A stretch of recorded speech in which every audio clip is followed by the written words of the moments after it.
Ladies and gentlemen, at this time, please rise and direct your attention to the stage for the presentation of the colors from the United States Air Force. We remind you to remain standing until the colors have been retired, following the singing of our national anthem by retired Chief Musician of the United States Navy Band, Yolanda Pelzer Parker. Colors, forward, march!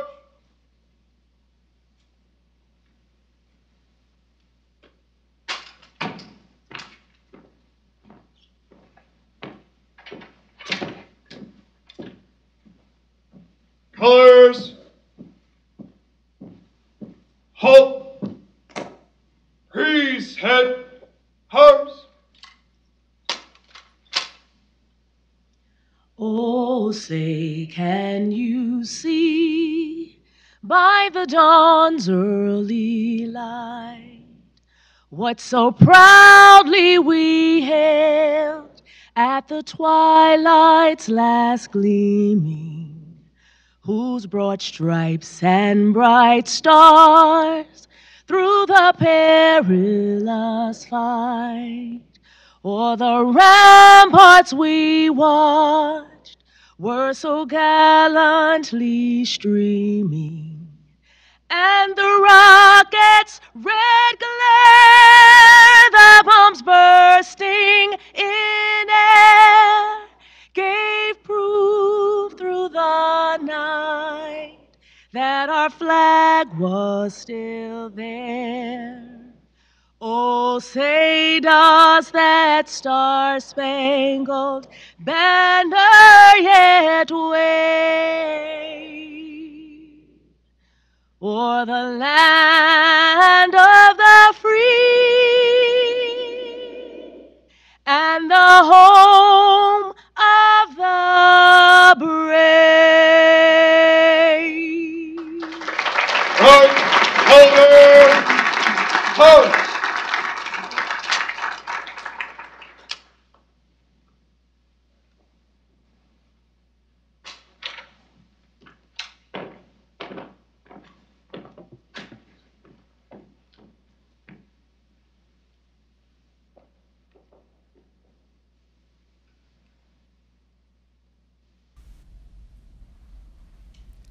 Ladies and gentlemen, please welcome the Heritage Foundation's president, Kay Coles James.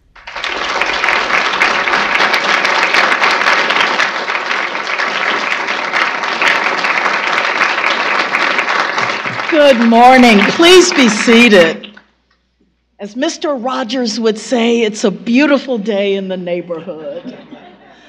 I want to welcome all of you, and I particularly want to welcome a patriot, a friend, a senator. And when I say at the Heritage Foundation that we are always going to be pointed to true north, there are a set of values and principles that we believe in, and that's never, ever going to change. I can't think of anyone who symbolizes that with his life and with his actions than the senator from the great state of Texas, my friend Ted Cruz.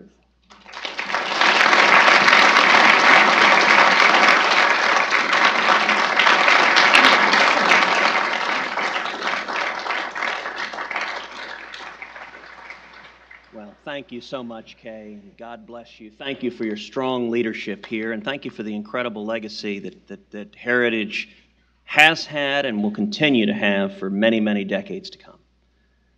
Good morning, and welcome, everyone.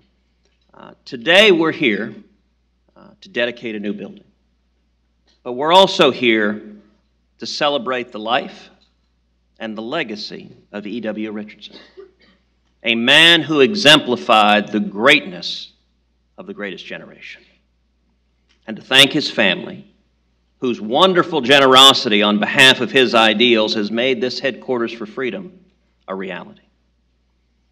E.W. Richardson, known as Rich, was born in a small farming town of Kim, Colorado in 1921. He discovered the joy of flying at a young age and joined the Army Air Corps at age 20, and fresh out of college was serving as a flight instructor, coordinating teams of men and later piloting a lead bomber on important missions. During one high-risk mission over Europe, he was shot down and taken prisoner by the Germans. As a bomber pilot and squadron commander, Richardson was well aware of the risks he faced and energized by the responsibility to lead his crew to victory. On February 22nd, 1945, Captain Richardson was flying his 42nd mission, just one mission away from earning the rank of major, when all of his training was suddenly put to the test. His B-24 Liberator was hit by German flak over Vienna and severely damaged. As the plane became engulfed in flames, Rich took the controls. He held the plane steady as his crew members jumped to safety. Only after the others escaped to safety did Rich exit the plane, sustaining severe injuries on the way out, including a broken collarbone and 2 dislocated hips. When he landed, he was met by a German officer and taken prisoner. After being interrogated at Nuremberg, Rich spent the remainder of the war in Moosburg prison, one of the largest POW camps in Germany. He and 80,000 other prisoners of war were liberated by General George Patton's Third Army on April 29, 1945. When Rich left the Army and returned to civilian life, he knew that he would keep flying, and he knew that he would never take a moment for granted. After his liberation and return to the United States, Rich spent every moment living the American dream and helping others do the same. He became one of the top Ford dealers in the nation. He was a compassionate friend to his many employees, a family man, an avid golfer, a quiet philanthropist, and much more. Mr. Richardson didn't just do business in Texas. He became part of the spirit and fabric of our state. That's why I'm honored to speak today to his legacy as the senator for the Lone Star State, a place that will always be a home to the Richardson family.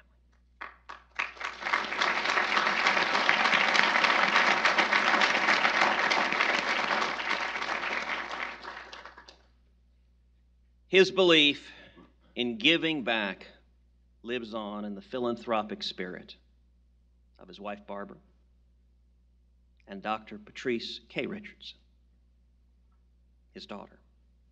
And there are few better places to give and to build a better America than the Heritage Foundation.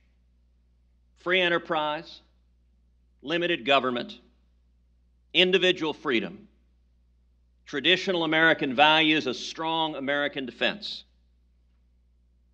These national treasures define who we are as a nation, and they have a vibrant home here at the Heritage Foundation. It is only right that this grand new building bears the name of a man who truly represented these ideals. Barbara, Patrice, on behalf of all the patriots here and across the nation, and on behalf of the members of the Heritage Foundation, we thank you for your father's legacy and sharing it with the world. This new building will house interns.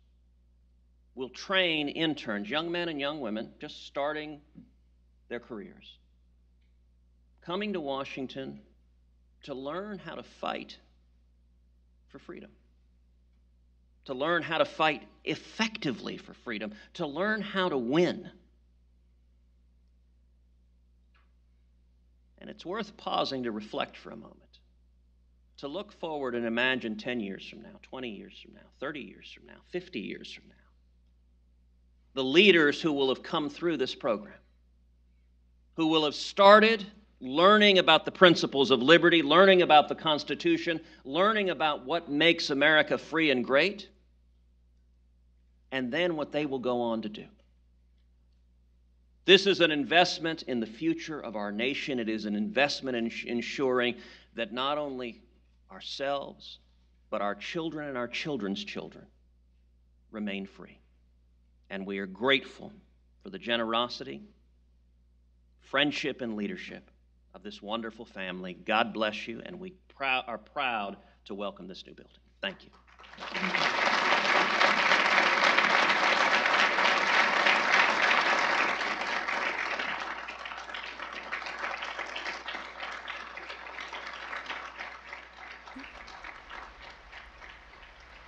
Ladies and gentlemen, please welcome the Heritage Foundation's Executive Vice President, Kim Holmes. Good morning, everybody. It's a great day for the Heritage Foundation. It's a great day for America. I'd like to thank Senator Cruz for his remarks. He was just here just a few days ago on May 9th talking about the policy of Nicaragua. It was a great success. There were 40,000 Facebook Live views. As always, Senator Cruz, he takes a lead on a policy and others follow, and we just could not be happier that he was here with us today. Patrice, Ali, Barbara, it's really an honor to be able to stand up here and honor your father, your grandfathers, and your husband's legacy. We welcome everyone here to be able to join us today. This is really, truly an honor to be here. We welcome so many people. We welcome our members of our Board of Trustees. We welcome the Diplomatic Corps. We welcome World War II veterans. And of course, it's a special welcome to all of the Richardson family that we've had the honor to get to know over the last few days. Today, we dedicate the E.W. Richardson Building. It's a new 36,000 square foot facility that will welcome the participants in our Young Leaders Program, our interns, as Senator Cruz mentioned. We'll also welcome noted visiting scholars and VIP guests, bringing together the future and current leaders of the conservative movement in an atmosphere of fellowship, scholarship, and patriotism. We are proud of a building that is a great addition to the Capitol Hill community, and so many of our friends and neighbors have told us how happy they are to have this new building in the neighborhood. The building is also a fitting tribute to Ed Fulner and to Phil Trueluck, who spent and dedicated many years of their vision, their commitment, and their experience and brought it to bear on making this dream come true. Now, as all of you know, construction projects, especially involving historic buildings and particularly in the District of Columbia, with all kinds of rules and regulations, can be tremendously complicated. And the time and the efforts of so many people, both within and without Heritage and across the lifespan of this great project, have been simply immense. But our ultimate vision, it never, ever wavered, was to create a place to nurture future conservative leaders and to inspire them with the story of a very amazing man. That man is E.W. Richardson, a decorated World War II veteran, a successful entrepreneur, a generous philanthropist, a lifelong leader in his community, and a loving father and grandfather. E.W. Richardson's extraordinary life can teach us all of the important lessons of life that we need to know. The lessons of courage, of fortitude, of service, of patriotism, of integrity, and in responsibility, of giving back to the country that he so much loved. And as all who know the Heritage Foundation know, these are the principles and the value that inspire the mission statement of the Heritage Foundation: to create an America where freedom, prosperity, opportunity, and civil society can flourish. The E.W. Richardson Building will not just honor the memory of this great man, but inspire countless young conservative leaders in the future. And when you take a tour of the building, which I hope you will do, you will not just see a beautiful new facility. You will see a place brought to life by a great and truly American spirit. We are pleased and we are truly grateful to have members of the Richardson family and other benefactors here on this special occasion. They have made it possible for us to honor Mr. Richardson's life and the many achievements that he made in his life. E.W. Richardson's name and his love of country will live on not only in the bricks and mortar of this building, it lives on intellectually in our research and our policy, and our vital work that we do on national security and look at all the major issues of national security of our time. But it will also live on in a generation in the lives of young people who have the great fortune and will have the great fortune to live and work in this great building. I would now like to introduce Dr. James J Califano, who is the Vice President of our Davis Institute for National Security and Foreign Policy, and he also has the honor to serve as the E.W. Richardson Fellow at the Heritage Foundation. Dr. Califano will share some of his thoughts on E.W. Richardson's legacy, what it has meant to his own work, and what it will mean to all of us and all the other people who visit the E.W. Richardson Building in the future. So thank all of you for sharing this day with us and with everyone else in the family of the Heritage Foundation. It's truly a pleasure and honor to have you here. So now I ask Dr. Califano to come up and say a few words. Thank you very much.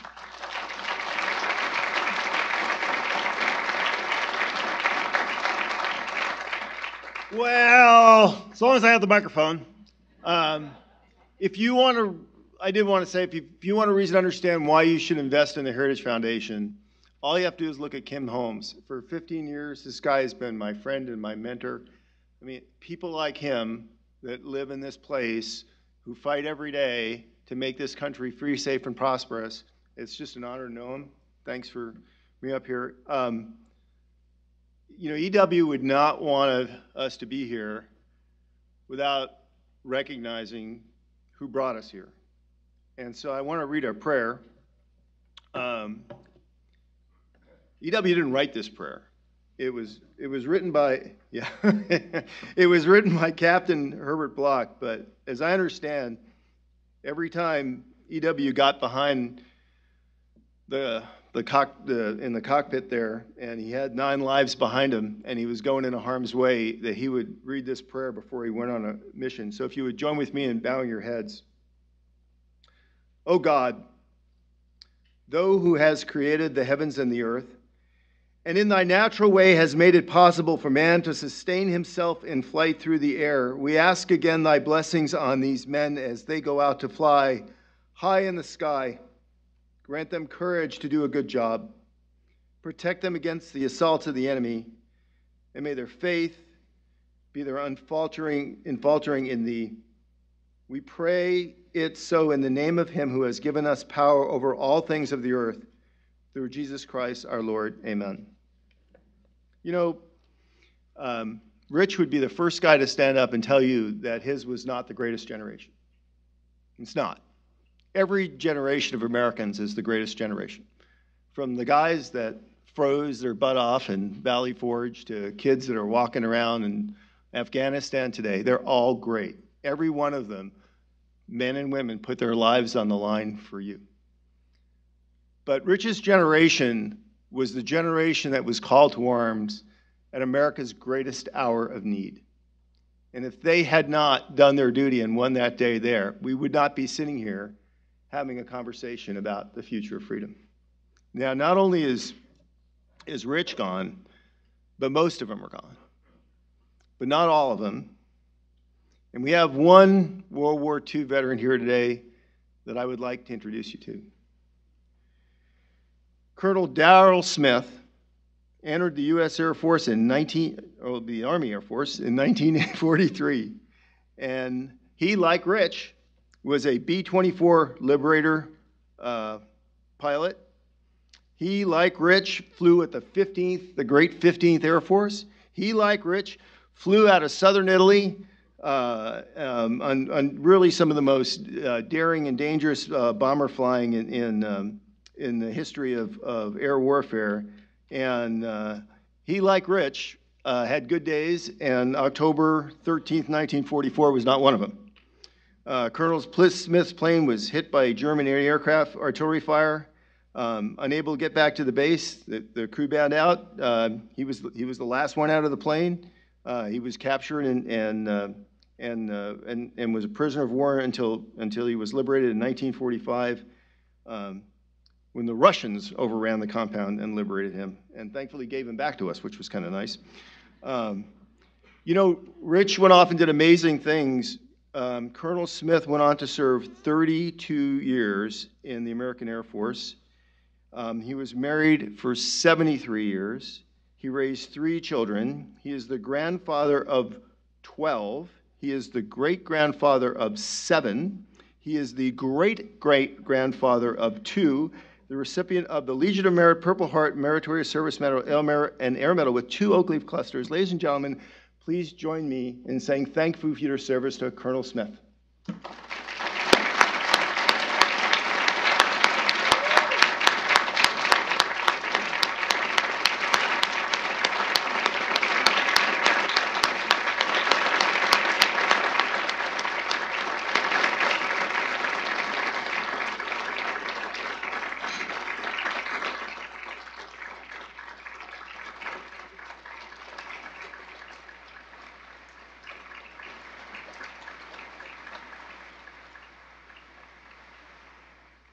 Well, so Colonel Smith, I'm retired Army. I hope that's okay. And I'm also the E.W. Richardson Fellow. Dr. Patrice Richardson wanted me to remind that. But in the military, we had a tradition, and we have this tradition here also at the Heritage Foundation. Is called the challenge coin. So when you meet someone that you love and respect and honor, you present them a coin that represents the unit and everything you stand for. So on behalf of the E.W. Richardson Fellow and the Heritage Foundation, we would like to present you the E.W. Richardson coin.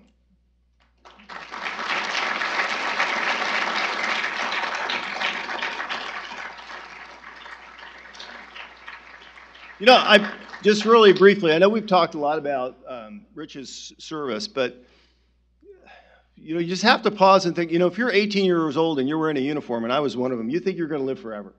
And you do all kinds of wacky, crazy things and don't worry about it. The kids that flew in a bomber crew that were 18 and 19 and 21-year-old, they thought they were going to die. They had no illusion that they were ever going to come back and see their family again. They had the highest casualty rates of any American that fought in combat. And when we think of the danger of combat, we think about Colonel Smith getting shot down or Captain Richardson getting shot down. But that was a small fraction of the terror that was likely to kill somebody. You could die taking off.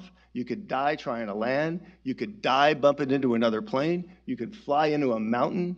If you got up there, you were freezing at 30,000, 20,000 feet. Thank you, Dr. Richardson. Man, 20,000. Well, I'm not sure actually it's that much colder at 30,000 feet. I think once you get to 20,000 feet, it's about as cold as it's going to get. But you're literally freezing. And Patty and I were talking, right? That if you had a bare hand and you touched the metal frame on the plane at 20,000 feet, you're firing that the skin was coming off. I mean, and you were on oxygen. I mean, it was an incredibly difficult physical trial. And really almost to the limits of human endurance and experience. And you did that every time you got up in a plane. Some people 45 times. It's just unbelievable what they went through. And as much as we talk about Rich and his World War II career, we forget about the whole rest of his life, which says just as much about the American experience. That he came back and he believed in serving his country, and he believed in just a couple of things. He believed in faith, he believed in his family, and he believed in free enterprise. And he fought for those things, and he spent the rest of his life living it and making sure that everybody he touched in his family or anybody else understood that and was part of that. So when you talk about being dedicated to making America free, safe, and prosperous, this man lived that dream, and we here, we get that. I mean, I've often said, and I know I speak for everybody here at Heritage, when Kim said, well, what does this mean to us, is we know why we're here. Because people have faith in us to go out and do the right thing. And that is a pressure and an obligation we feel every single day. And we love that pressure and that obligation. And so to have that kind of honor and that kind of commitment, it just says more than you can mean. But I didn't want to just leave it by talking about the military career, because some people will work in the defense realm, but some people are going to work in other areas, in healthcare and welfare and education and public service. And it's not just the people that stay here and work here, like Kim, who's dedicated his entire professional life to the Heritage Foundation, except for that brief, unfortunate stint in the State Department. There are a number of young people that will go through here. Some of them will be interns. Some of them will come back and serve at Heritage. Some of them go off and do another thing. And And the whole intern experience is so integral to that. And of course, as you know, that the new building is where we're going to be house our interns. So I want to introduce a young lady right now to talk about what that part of Heritage really means and what the building really means. So Nalani Bonifacio is originally from Hawaii. So she was in Hawaii and she came here. So we have to think about that one for a second. She graduated from that bastion of conservative, conservative font of great conservative men and women, the University of Hawaii. She interned at the tough place. She interned in policy promotion, where they do everything all the time to amazing standards, and the interns get worked to death. If you think of that picture in Ben-Hur when Charlton Heston's at the oars, that's pretty much the intern experience in policy promotion.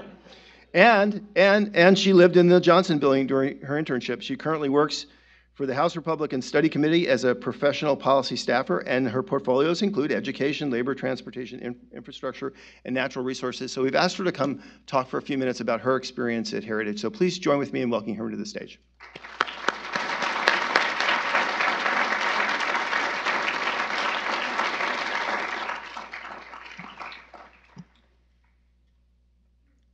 A little over 2 years ago, a couple of months after completing my internship at the Heritage Foundation while living in the Johnson Building, I packed my bags, got on a plane, and moved from Hawaii to Washington, D.C.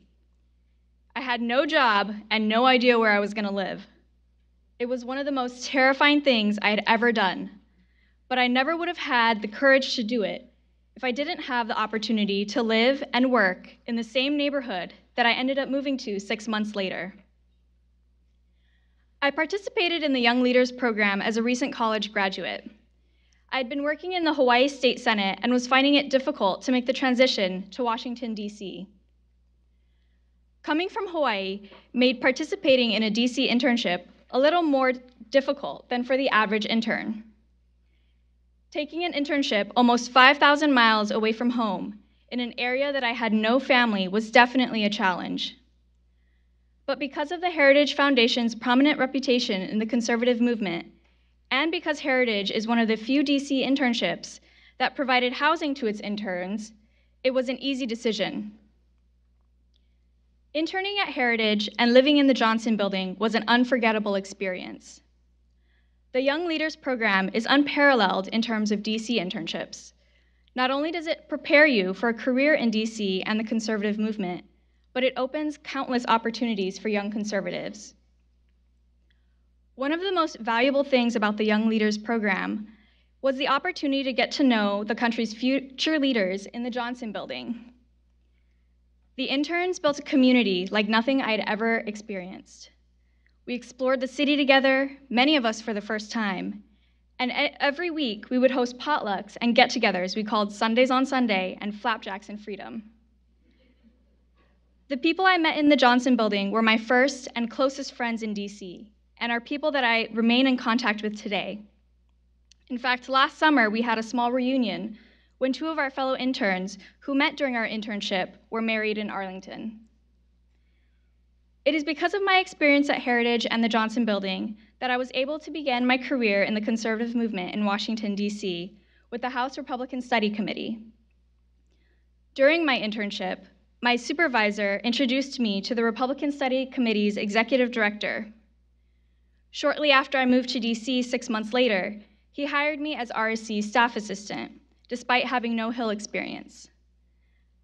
I truly believe that without the Young Leaders Program and the connections I made during my program, my move to DC would not have been as seamless and successful. Finally, I would like to extend a huge thank you to the Richardson family. I cannot tell you how excited we are for this new chapter in the Heritage Foundation's internship program and the opening of the E.W. Richardson Building. It is because of your support, thousands of interns will be able to continue to advance the Heritage Foundation's principles of free enterprise, limited government, individual freedom, traditional American values, and a strong national defense.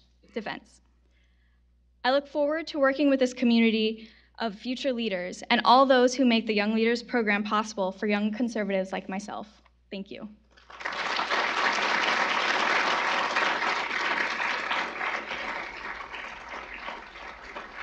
Ladies and gentlemen, please welcome the Heritage Foundation's president, Kay Coles James.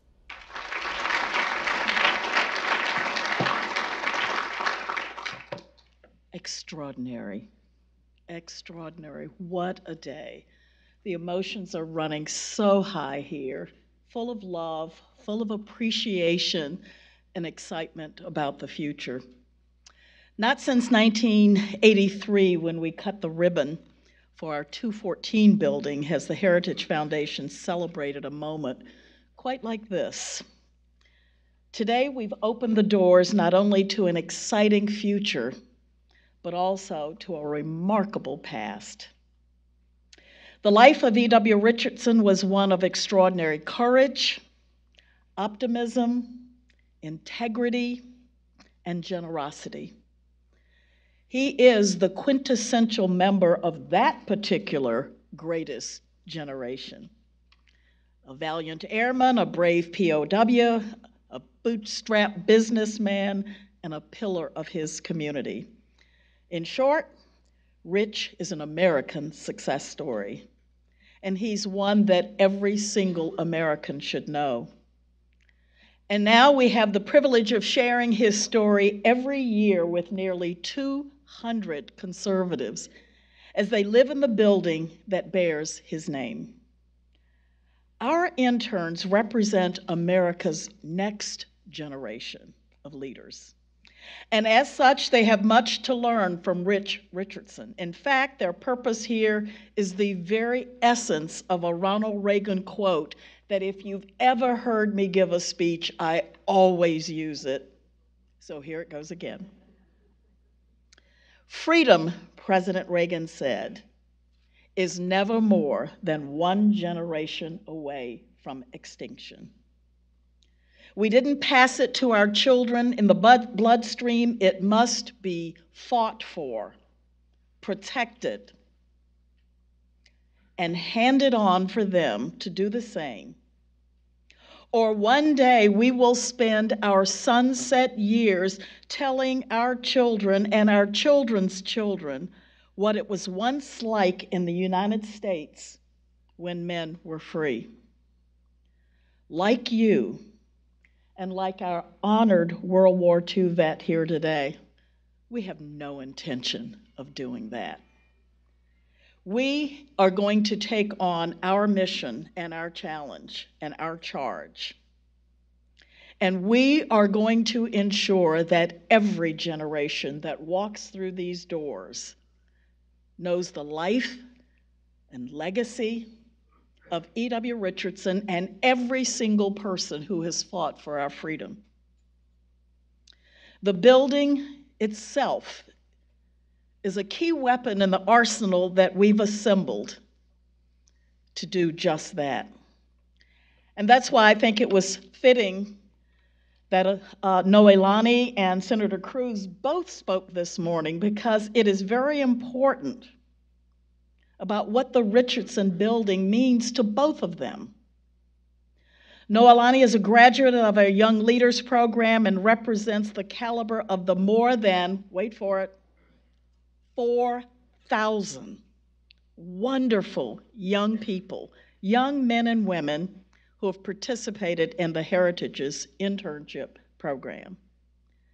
And like other interns before her, Senator Tom Cotton, for example, she may one day be playing as vital a role for our country as Senator Cruz is now. We expect great things, and we know we're going to get it. That's why the Richardson Building is so important, not just to the Heritage Foundation, but indeed to America.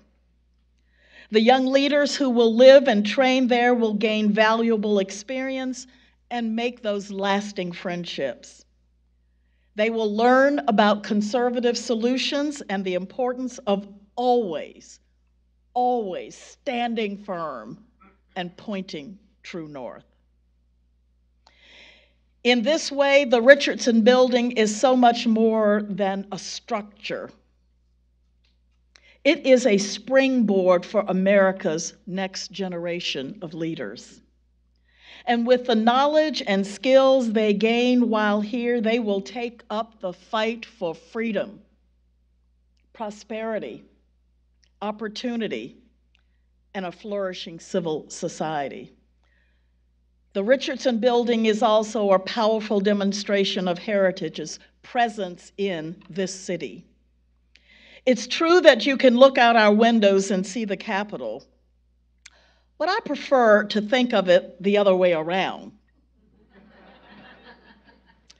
Our elected officials know we're watching them closely because they look out of their windows and they see heritage. This is more than just a matter of proximity, though. It's about the very purpose of the Heritage Foundation. Since our founding 45 years ago, and we need to pay special tribute at this point to our founder who is here. Where's Ed? Ed, thank you.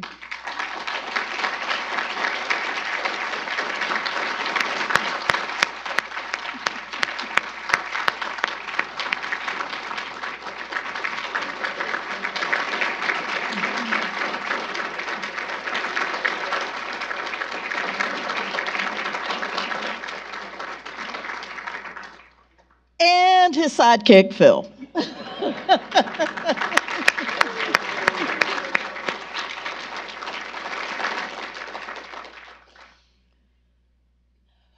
But we are carrying on, and our work is not over, not by a long shot.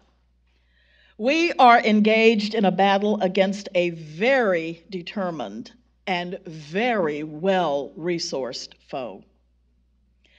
They want to change America into something she was never intended to be.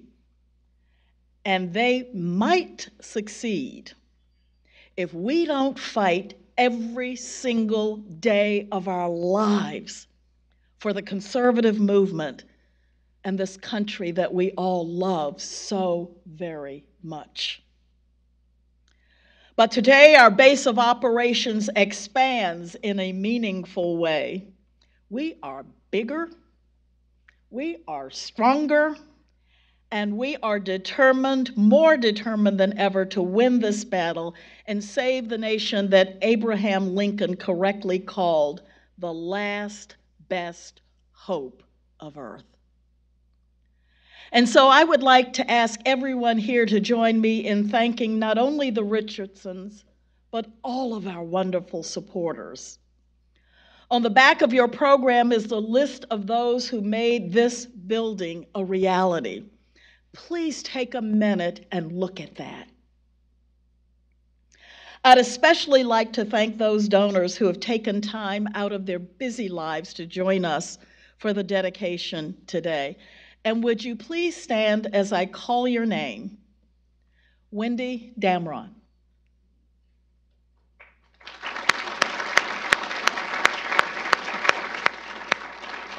The Lang family.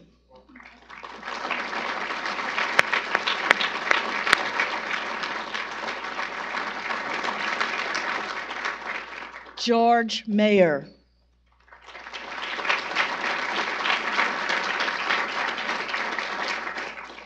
Robert Schwartzman. There you are. Thank you. Doug and Charlotte Wakehart.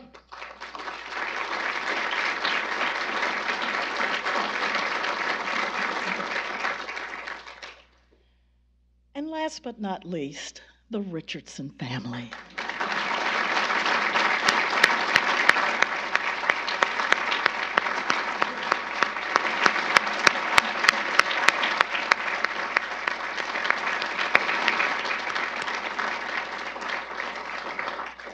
I think at this point, indeed, I could ask every single one of you to stand, because in ways large and small, you've brought us to this moment. Through your prayers, through your support for the Heritage Foundation, I want to recognize past and present employees who've gotten us to this point. You're all a member of the Heritage family, and we are so eternally grateful. And whether you've given $1 million or $5, We love you and are grateful for your contribution to the Heritage Foundation. Thank you all.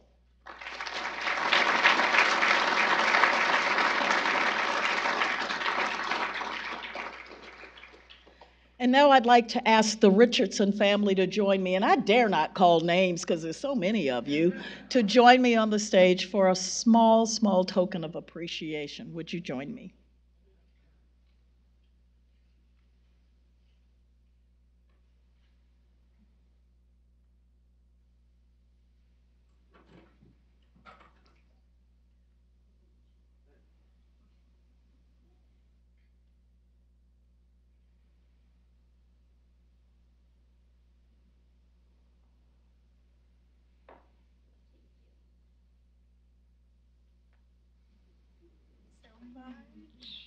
I have come to love these people.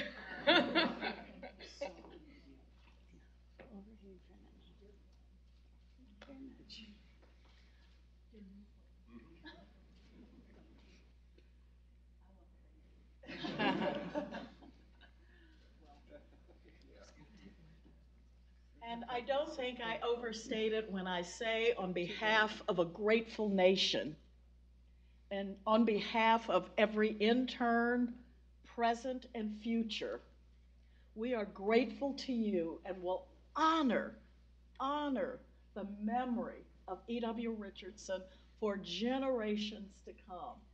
And what you are doing here is going to have a tremendous impact on this nation. And so on behalf of the Heritage Foundation Board and staff, we'd like to present to you a replica of the flag, which is in the building over there, and something very, very special here. We are grateful to you, and we promise that we will always honor the memory of E.W. Richardson here at the Heritage Foundation. Thank you. And I understand there are a few photos of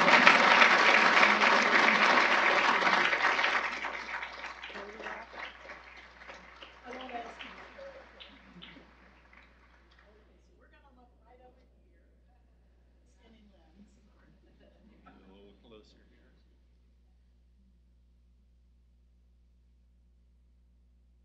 Thank you so much. Thank you.